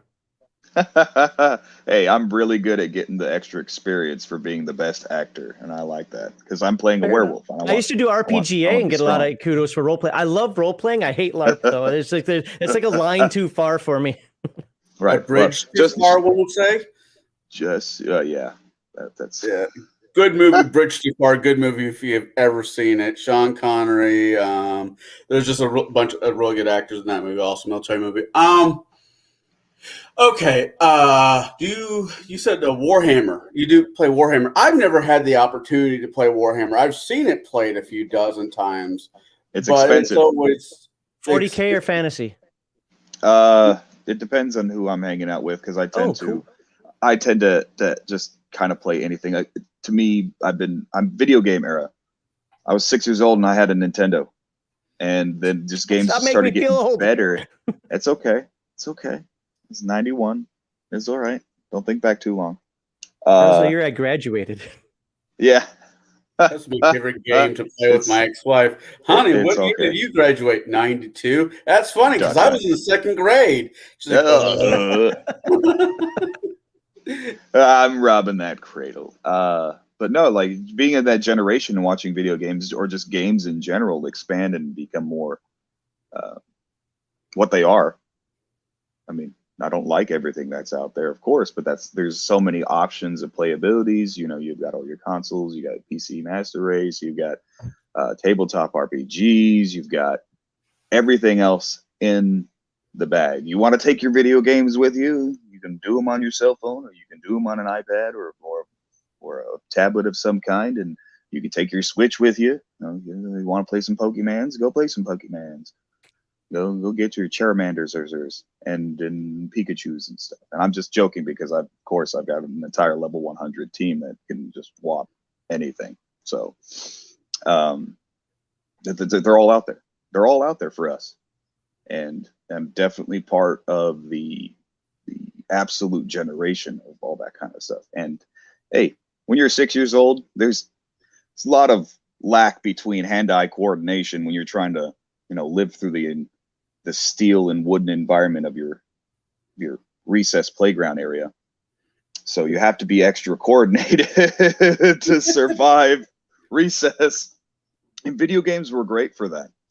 The scans that show people using just playing video games or just playing games in general, and it keeps their brain active. It's the exact opposite of somebody watching TV, watching sports or a movie or something like that. You're playing a game. Your eyes, your ears are open. You have to do stuff with your hands, and it's more tactful for kids and adults who suffer from various other types of mental things. You mentioned ADD. I also happen to have ADHD, which give me all the information, give it all to me, and I'll spit it all back to you. And then I'll go right up that hill and scream it at the top of my lungs, and I'll come right back down and go, what's next? Difference between ADD and ADHD is ADD kids normally are fat. ADHDs are too fucking hyper to be fat. I haven't gained a pound in 10 years. Yeah, kiss my ass. So I guess back to the question, or at least we'll get back somewhat on topic. Sorry. It's all right. It's all right. Warhammer. Oh, yeah. You said. Warhammer. I know you do. Well, I'm just including Pathfinder and D&D because I know you do both. How you sat down at my table at least twice. Yeah. Is there any other gaming that you find that you really enjoy in the RP world? There's a funny little card game out there, and I'm going to say it. It's Munchkin. And everything about that Munchkin game. Oh my gosh, yes. I don't care what expansion it is. You put Munchkin in front of me, we're gonna have some fun. Do you combine the decks with like Star Munchkin and oh my gosh. I've never seen the half-breed, multi-class Jedi cleric gnome or halfling. Connell, I have a new best friend. It's great. So much stuff in that, and it's so good. It's hard to describe. People have never played the game. The rules are in the cards. You have a rule book, but that's just to control the cadence. I have one game. Additional rule to the game. Yeah. You cannot take it seriously. Once I start seeing you're taking it seriously, go away. Like the game is meant to be fun. It's not meant to be like, I'm gonna beat you right now. This is the best. No, it's about like, oh, you got some big feet now, buddy. Ha ha. You lost your helmet because there's a chicken on it. There you right? Oh, he are now a she. Oh, and an elf, so it just doubles up. Oh yeah. It's just all the rules, all the ups and downs. It's kind of perfect for a tabletop game in the first place. Another one I really like is Zombicide. I really enjoy Zombicide just because zombies. It's you play a character, you kill some zombies, you level up, you get stronger. Then more just like zombies that, our show friendship up. is over. Okay. I hate the zombie trope. I'm so tired of zombies. Like, turn into skeletons, or vampires are kind of too much. Mummies, I don't care. Turn into any other undead and I'm there. But God, I'm so sick of zombies. Oh. See, that's why they're fun to just crush under your thumb and just fucking zombies. Fair. I think there's weirdly spoken is I've talked to a lot of service members and across all branches: Coast Guard, Navy, Air Force, Army, Marines. Space Force. I haven't met any of those guys yet. I think they're all up there floating around or something because I work with a bunch of them actually. That's actually pretty cool. I have yet to meet somebody from that. I want to know what their uniform looks like. Because I have imaginations kind of going somewhere between Star Wars. They just announced the new ranks and so forth, and I've got to admit, well, at first I looked at it, it looked a little weird. Once I looked at it and took some time, I was like, it's actually pretty cool and fitting for them. You can look it up. They've got a uniform in play. I just see an old school Star Trek meets like 1920s pilot. That's just where my brain goes. With the double over vested coat that you button over, and now you have a triangle on your chest. But anyway, I was thinking the Star Trek getup, but in the digital. Like that's just the way it was. That would be awesome. That's exactly the way I pictured it. I was like, is that what they're doing now? Next thing you know, they're going to say we got Jedis now.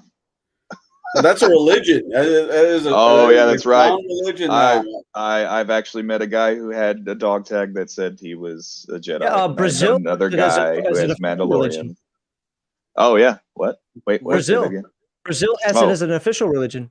Oh, there are Jedi temples in Brazil. Well, it's a way of life, and there are books and teachings behind it. I mean, I'd rather. If it helps you be a better person, go for it.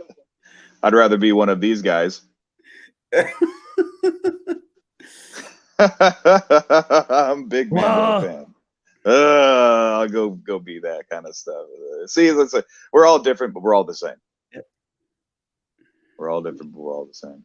Now, I'd ask you what kind of games you like to play, Max, but just looking behind you, I mean... No, I can tell. Yeah. Okay, what kind of games do I like to play? Zoom in. RPGs, apparently, because... I can't zoom it in. It won't let me. So what are your favorite... Okay, let's start with this. I'll go with you, Max. What is your favorite top 3 RPGs that you'll stop everything to sit down and play? Only 3, huh? So many options. Am I running or playing? Playing. You don't get to DM. Okay. Dungeons and Dragons. Doesn't matter. Is it for basic through 2nd edition? That's a short stop. I like how you said it doesn't matter and then stops right there. Well, because WotC's in D&D. Right. And then there you go. Palladium. Well, it might be clunky and weird to some people. I enjoy it. Again, I'm talking about me as a player. Oh my God, I can't pick the other one. I guess because I talk about it all the time as a player, I'd have to go with Year Zero engine games like Mutant Year Zero, Coriolis, Forbidden Lands, and so forth. As a modern game, it has old school sensibilities. I like it. Why I didn't say the game you're expecting me to say is because I don't trust other people to run it. That's fair. I actually, I've had enough conversations with you where I figured that was you'd rather be the one in control of that ship than be a passenger on that ship. See, many people take liberties with it because there are concepts in the game that, if broken, cheapen the game. And for me, one of the things you guys heard me say a lot is the fact that I don't care if you change plus and plus twos in the game. I don't care if you use attack of opportunity or don't. I don't care, when you change game mechanics. I despise changing lore and making things to fit in. So when you're playing a game like Earth Dawn, where disciplines are more than just character classes, where they're ways of life, and you cheapen it down to doesn't matter, man. You just fling around a sword and you got magic behind it. I'm like, nope. That's sword masters have a tone. They must. MUST, all capitals, put periods between the letters if it makes you feel better, must be showmen. Now, how you do that showmanship is up to you, but they must be showmen. Now, you've said that before, and every time you say that, I keep seeing that scene in Princess Bride where the Spanish guy It's an example. is doing. They're like, "Well, I'm left-handed, but really, I'm right-handed." Honestly, a sword master would do that because a sword master never goes for the kill the first shot. The sword master will teach. So the three examples I use are kind of the book examples, and one I actually made up on my own. I have a video on this, so I'll make it real quick. You can be the typical sword master, which is Zorro or Montoya, whatever. It's the person that's just always flashy, right? Or you can play Ip Man, where you're quiet, reserved until the fight starts, and then you just make the opponent feel stupid, always knocking him on his ass, poking him in the head, not killing him, just really making him feel and you're always doing the show. Or you can be the orc, what I call the axe master, which is the pro wrestler type. You're going out there, Jim Duggan, or Randy Savage. Oh yeah, I got my axe, and I'm going to do this. And the axe, you're so good with that axe, that I can stop right at the tip of somebody's nose because, again, you're an orc, you're strong, you got that magic behind you. There are different ways to be the showman, but you must be a showman while fighting. If you don't do that, you are not playing a sword master, and you will lose the magic behind your abilities. And I've met too many people say, "No, man, that just gets too deep." Like, that's what the game is about. That's more than fair. Jesus, that is more than fair. That's pretty good. Yeah. What about you there, Derek? I've always been a big fan of just any D20 system. Been trying to focus more on that because it's cheaper, and I've got kids. But I do enjoy it. I even enjoyed the D20 Star Wars game just for what it was. All right, I'm out. As opposed to what it becomes. He's reaching for a book. I was going to reach for the real Star Wars, the D6. Right, the D6 game is I do believe that one's better. I mean, no. To be fair, let me actually caveat, because you kind of make a good point with the point wasn't probably trying to be made. The D6 system is absolutely better representative of the original trilogy, in the way it plays and the way it feels. The D20 system is better for the prequels. It feels better for the prequels. So depending on the era. So if you do an Old Republic, I would say, do the D20 one. It's going to feel more accurate. But if you're playing in the original series, you've got to play the D6 system, because it just has that feel. And I don't know how to explain it other than playing it. But it's fun. It's a lot more active. And apparently my son decided to want to come say hi. I want to show the entire world my nephew. Look at that face. Hide your daughters and your wives. That kid is going to be a knockout when he grows up, even though he's about as redheaded as his dad. Well, I got it in my beard, just in my beard. It's not on top of my head. He has it on top of his head. Yeah, I see it. You gonna go back to mom? Despite my pathetic collection and violence. I don't need a lot. I play TMNT. TMNT doesn't need a lot of books, and I have all the TMNT books. That's my Palladium system. Oh my God. I just got done reading the last Ronin, the latest Ninja Turtles comic book series. I know, Max, you're not a big comic book guy. Only the original from Eastman Laird. Oh, man, the latest one. The only last surviving turtle is Mike, and it is heartbreaking from the first page to the last page. Yeah.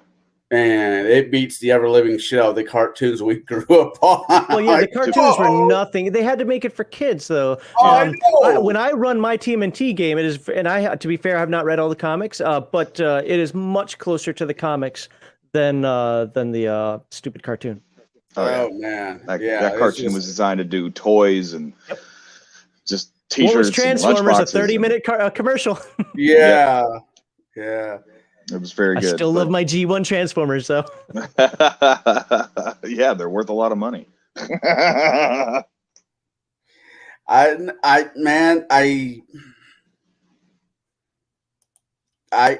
understand why you say that. I really do, but The Last Ronin, that one is worth a read. It's good. I mean, it is really good. Um, I mean, so it's a cool concept too. Can we just talk about it for like 30 seconds? The Last Ronin, have you read it? Being Michelangelo is the last one. Yeah. Because you have loss of leadership, which is Leonardo. You have loss of the tank, which is Raphael, and you have loss of the intelligence, which was Donatello. So it's the three big things that held him together. Mikey was the heart. That's who he was up to the turtles. He was the heart. But you lost all your leadership, all your strength, all your intelligence, and all you're left with is the heart, which is why the story touches a little bit harder than the original stuff, because you're like, oh God, like Splinter's dead. April O'Neil's gone. Well, no, she's all is still gone. Casey's gone. I mean, yeah, it's Casey's just a gone. rough read. His life is over. It's ruined. Yeah. All the people he loves and care about are either in completely different places or completely dead. It's heart wrenching, but Michelangelo is the perfect character because he's the heart. The heart has to heal to move forward. It's always tragic to me when I meet somebody, and I remember them as a kid, when we were kids, I should say. Then you see them now, them either going through the service or life just constantly, just kicked them in the nuts and kept them down. How the guy who used to be the biggest jokester in school, the one that you always go for a laugh, is the most hardened, serious, doesn't smile anymore. And whenever I see those and I run into those guys, I'm a goofball. I am a huge goofball, and the entire time I'm just trying to make that son of a bitch smile. And because if I make him smile, at least he smiled once, and because smiling is actually supposed to be good for you. I remember reading it releases chemicals and all that. Laughter's the best medicine. Right. Yeah. So I always try to get them to laugh, and normally I have to do the dark jokes because that's just where life is, led taking them to. Yeah. Yeah, but I don't want to get a dark joke every so often. But no, I think gaming is important. I think finding camaraderie amongst people who have lived in the same lifestyle that you have, or maybe not have lived in, but having I don't want to say community, but having a group of buddies that to get around, throw some dice, drink some beers, go see a movie every so often, whatever, is a very important thing in life. And that's kind of the other aspect of this RPG with a vet conversation I wanted to have, is just day-to-day stuff. How does the modern day vet deal with day-to-day stuff? Because somebody who's never served is not going to understand it. It's not almost every person is going to give you the same answer, though. Yeah. You think? One day at a time. One day at a time. That's the most common answer, and I understand. But that's how you have to do it. It's beat into you. You have to do it that way. One op, then the next. Then you get up, you go do PT, you do your mission, eat some chow, go to sleep, get up, do the same thing again. It's one after the other, and unfortunately, it's just 1 foot, then the next foot, then 1 foot, then the next foot, and then you start singing some cadence. Just carry on. Yeah, that's a fair statement. All right. Well, with the last 2 minutes on here, I want to thank you, Derek, for doing this and being willing to subject yourself to YouTube and the nonsense that it is YouTube. Max, I always love hanging out with you. I saw you a bit last night. Thank you. I'll see you probably this Wednesday for Gatekeepers if you end up doing it. If not, I don't know. I'll see you Friday. If not in the videos in between.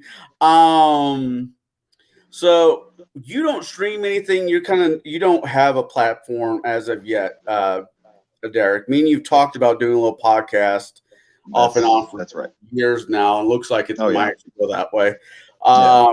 So, would you be willing to come back, let's say maybe next week or the week following, and doing part two of this? Absolutely. I don't even have to think about that answer. Yes, I would. That would be great. This is one of my favorite topics in life. It's had a lot of influence in my life, especially the two dynamic portions of our lives that we were talking about here in this specific conversation. Anytime you want to talk about the service, I am definitely a guy to talk about the service. If you want to talk about D&D, Marvel, Power Rangers, Powerpuff Girls, I don't care. We can do the whole shebang and Cartoon Network it up. It's like we can do this. It's anytime, anywhere, any place. There's other phrases in there for something. I guess I'm just trying to overhype it or something. Right, something. You got gummy bears? Bring the gummy bears. Yeah, those gummy bears will get you stoned and passed out, but we don't need those right now. Wow. What? What are you talking about? Shh. Stop telling people secrets. Oh, wait, did you say Colorado? There you go. Hey, I'm in Illinois. I can get my edibles just down the street, and no one asks twice about it. It's a good bakery. I've seen it. Yeah. Anyway, so Max, the obvious questions, what do you got going on this coming week? Do you want me to share? Today's Saturday, right? Yeah, today's Saturday. Yes. So tomorrow, Sundays, we have RPG Digest at 1 p.m. Central Standard Time. Heathen Dog will be creating the character. It's our last episode of Heroes Unlimited for Palladium, and he'll be creating an experiment character, and he'll be going through that. I don't know what Segment 2 is. Segment 2 is always kind of up in the air. Segment 2 is where we have opinions and commentary on the hobby. Usually gets a bit ranty. A lot of poo-poo words are said, and I don't care. Segment 3, we bring in people like the radio call-in. One concept, topic, anecdote that you want to bring to us, and then we kick you out. Let's see, that's what's that? Sunday, Monday, Tuesday, Wednesday videos drop. Thursdays, Heathen Dog will be back playing Dungeons & Dragons online on Twitch. I'll be back for the Friday night chill stream, which last night was a freaking amazing chill stream. Thank you to everybody who was there. Absolutely had a blast. I just got way too tired at the end. Like after however many hours I was.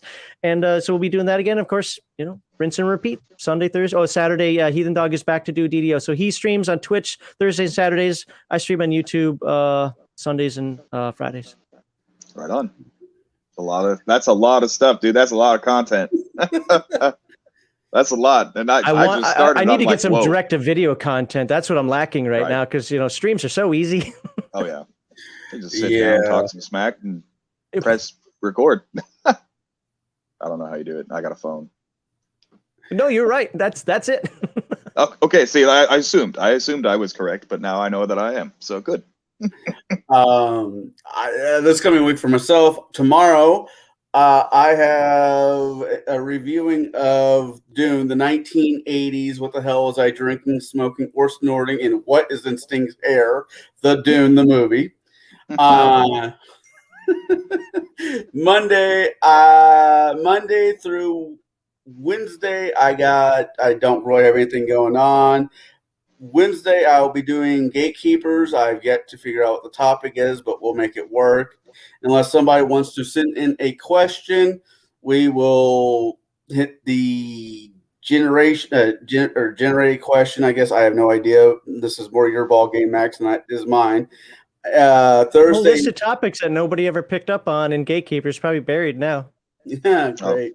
Unfortunate. Table breakers. I think we were talking about what makes you want to stay in the hobby. What makes you happy about the hobby? Friday night, SJWs. Friday night, I will be hanging out most likely at some point in the evening with Max over at Chill. That coming Saturday will be part 2 of RPG with a vet. Maybe we'll get a few more vets in here that, oh yeah, more from area will make it work. Less Air Force, more actual veterans. I didn't say that. I know how it is. I hear it all the time. Not gonna lie, I was trying real hard not to throw any of that. Like I got a Marine buddy who's sitting downstairs right now, and I call him all kinds of red crayon jokes every day. I was gonna say, did you feed him his crayons to keep him calm? Oh my gosh. Oh yeah, no. I got to start buying Rosar because those Crayolas are expensive. But with all that being said, I want to say thank you to both of you guys for joining Yeah, us. I you're welcome. tortured Shadow and his son with this one. Any words of wisdom out of either one of you guys? Max, go first. You have more experience this. I'll do the closeout if you don't Just mind. I like this one. Never buy games from people who hate you. It's a very good one. Love your players or they'll kill your game. Hold on. Okay, Somebody's on the door. I'm pooping. Yeah, just hold on. My word of advice before I sign off, because I got somebody at my door, is roll your dice in the dark and do your crayons, do your character sheet in crayons. I'll talk to you all later. I'll see some of you guys tomorrow. You all have a good day. Bye. Right on. Hey, if you guys will hold on, I'll be right back.